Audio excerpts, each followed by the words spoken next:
Occasion ఏదైనా location ఎక్కడైనా తెలుగువారి వేడుక అంటే ఆలివ్ మిఠాయి ఉండాల్సిందే. పాక్కు ఇదే చివరి రాత్రి అంటే అవుననే సమాధానమే వినిపిస్తుంది. యావత్ భారతదేశం అంతా ముక్తకంఠంతో పాక్ను సమూలంగా నాశనం చేయాలంటూ ఓవైపు ప్రజలందరూ డిమాండ్ చేస్తున్న పరిస్థితి, మరోవైపు నిన్న రాత్రి డ్రోన్లతో ప్రారంభమైన పాక్ ఏదైతే దుశ్చర్య ఇంకా కొనసాగుతుంది. దాదాపు ఇప్పటికి కూడా 100 డ్రోన్లతో ఒకేసారి భారత్ పైన దాడి చేయడం, మరి ముఖ్యంగా పంజాబ్లోని ఫిరోజ్పూర్ ప్రాంతంలో ఒక్కసారిగా 60 డ్రోన్లతో దాడి చేయడంతో అక్కడ సామాన్య ప్రజలు తీవ్రమైన ఇబ్బందిని ఎదుర్కొంటున్నారు. ఒక కుటుంబం పైన ఆ యొక్క కూలిన డ్రోన్ అక్కడ పడడంతో ఒక కుటుంబంలో ఉన్న 3కి తీవ్ర గాయాలైనాయి. వారందరినీ కూడా ఆసుపత్రికి తరలించారు. అయితే ఈ నేపథ్యంలోనే ఆ 100 డ్రోన్లను ఒకేసారి ఎక్కుపెట్టిన పాక్ పైన భారత్ సమర భేరి మోగించింది. ఇప్పుడు ఈ రాత్రికే పాక్ను అంతం చేస్తుందనే ఒక వార్త కూడా వినిపిస్తుంది.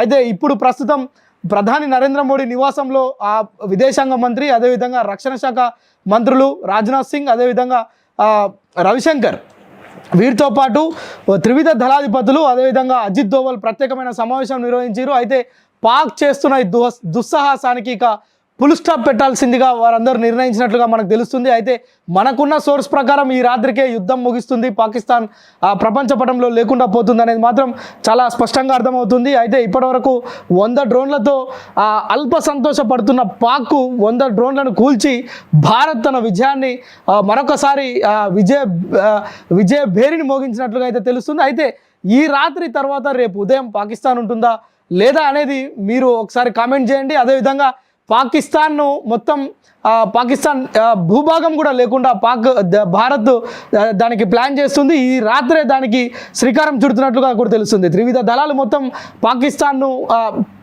మొత్తం కూడా పెకలించేందుకు సిద్ధమవుతున్నట్లుగా తెలుస్తుంది. అయితే ఇప్పటికే అరేబియా మహాసముద్రం కావచ్చు, సరిహద్దు ప్రాంతాల్లో మనకు సంబంధించిన రఫేల్ యుద్ధ నౌక లాంటి మొత్తం కూడా అక్కడికి వచ్చి సిద్ధంగా ఉన్న పరిస్థితి. మరోవైపు మన దగ్గర ఉన్న సుదర్శన చక్రం లాంటివన్నిటిని యాక్టివేట్ చేసిన భారత సర్కార్ వాటన్నిటితో ఎక్కడ కూడా ప్రజలకు ఇబ్బంది లేకుండా, ప్రజలకు ఎక్కడ కూడా ఈ యొక్క డ్రోన్లతో నష్టం జరగకుండా, ప్రాణ నష్టం జరగకుండా, అదేవిధంగా భారత్ సరిహద్దు ప్రాంతాలు కావచ్చు, ఎల్ఓసి కావచ్చు, సరిహద్దు ప్రాంతాల్లో ఉన్న పంజాబ్, గుజరాత్, రాజస్థాన్, జమ్మూ కాశ్మీర్, అదేవిధంగా ఆ చుట్టుపక్కల ప్రాంతాలన్నింటిలో కూడా ఎక్కడ కూడా పాక్ దుస్సాహసాన్ని, దుశ్చర్యను ఎక్కడికక్కడ అణిచివేస్తున్న పరిస్థితి. అయితే ఈ రాత్రికి అంటే ప్రస్తుతం ఇంకా దాదాపు సమయం 12 అవుతుంది. ఇప్పుడు యొక్క సమావేశం నిర్వహిస్తున్నారు. దాదాపు వీరంతా కీలకమైన నిర్ణయాలు తీసుకుంటున్నారు. అయితే ఈ రాత్రి మొత్తం కూడా పాకిస్తాన్ను ఈ యొక్క యుద్ధం కానీ లేదంటే ఈ రేపు ఉదయం లేచే వరకు ప్రశాంతమైన భారత్ను చూడాలనేది వారు కీలకమైన నిర్ణయం తీసుకున్నట్లుగా తెలుస్తుంది. అయితే చూడాలి, అంటే రేపు ఉదయం వరకు ఇది కొనసాగుతుందా? ఉద్రిక్తమైన పరిస్థితులు ఇప్పటికే రణక్షేత్రంగా మారింది. భారత్ పాక్ సరిహద్దుల ప్రాంతాల మధ్య మొత్తం కూడా చాలా భారత్ పరిసర ప్రాంతాల్లో మొత్తం కూడా ఇప్పటికే బ్లాక్అవుట్ నిర్వహించడం, స్థానికంగా యుద్ధ సైరన్లు మోగడం ఇవన్నీ చూస్తున్నాం. అయితే రేపు ఇవన్నీ ఉంటాయా ఉండవా అనేది మాత్రం చాలా పెద్ద ప్రశ్నగా మారింది. ఎందుకంటే ఇప్పుడు జరుగుతున్న కీలక సమావేశం ఏదో ఇది ఎలా జరుగుతుంది అని చూడడానికి కాదు, రేపు ఈ రాత్రికి ఏం చేయాలనే దానిపైన ఒక కీలకమైన నిర్ణయాలు అయితే తీసుకుంటున్నారు. ఎట్టకేలకు ఈ రాత్రి తీసుకునే నిర్ణయం అంటే ఇంకొక అరగంట 30 గంట లోపే అది మొత్తం కూడా తేలిపోనుంది. అయితే మొత్తానికి పాకిస్తాన్ చేస్తున్న ఈ యొక్క దుస్సాహసాన్ని మొత్తం తిప్పికొడుతుందా, లేదంటే ఇప్పటికే ఆర్థికంగా కుదేలు చేసిన భారత్ పాక్ని మొత్తమే లేకుండా చేస్తుంది అనేది మాత్రం ఒక ఊహాగానాలు సాగుతున్నాయి, వార్తలు వస్తున్నాయి. దీనికి సంబంధించి మనకు ఏదైతే ప్రధాని నివాసం నుంచే మనకు ఇన్పుట్స్ కూడా అందుతున్నాయి. మొత్తం కూడా అంటే ఈ యొక్క మీటింగ్ అయిపోయి వారంతా బయటికి వచ్చి అక్కడున్న సైనికులకు ఒక స్పష్టమైన వీరి యొక్క వైఖరి చెబితే తర్వాత పాక్ మొత్తం కూడా బ్లాస్ట్ అయ్యే పరిస్థితి ఉంది. ఇప్పుడు దానికి సంబంధించి ప్రపంచం అంతా అంటే ఏం అల్లకల్లోలం జరుగుతుందా అని ఎదురు చూస్తుంది.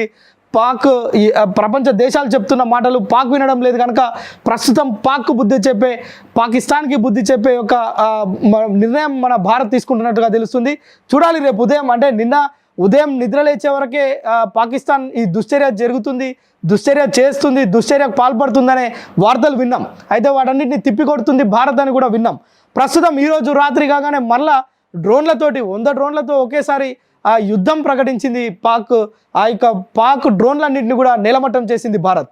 అయితే రేపు ఉదయం మాత్రం ఇలాంటి పరిస్థితి ఉండకపోవచ్చు అనేది మాత్రం చాలా క్లియర్గా అర్థమవుతుంది. భారత్ ప్రజలందరూ కూడా మనం ఒకసారి సోషల్ మీడియాను కనుక ఒకసారి పరిశీలిస్తే ప్రజలందరూ కూడా అదే ఆశాభావం వ్యక్తం చేస్తున్నారు. రేపు ఉదయం పాకిస్తాన్ ఉండకపోవచ్చు, ఇదే చివరి రాత్రి కావచ్చు, ఇదే కాలరాత్రిగా కూడా పాకిస్తాన్ గురించి మాట్లాడుకుంటున్న పరిస్థితి. సుమన్ టీవీలో మీ పర్సనల్ అండ్ బిజినెస్ ప్రమోషన్స్ కోసం కింది నెంబర్కి కాంటాక్ట్ చేయండి.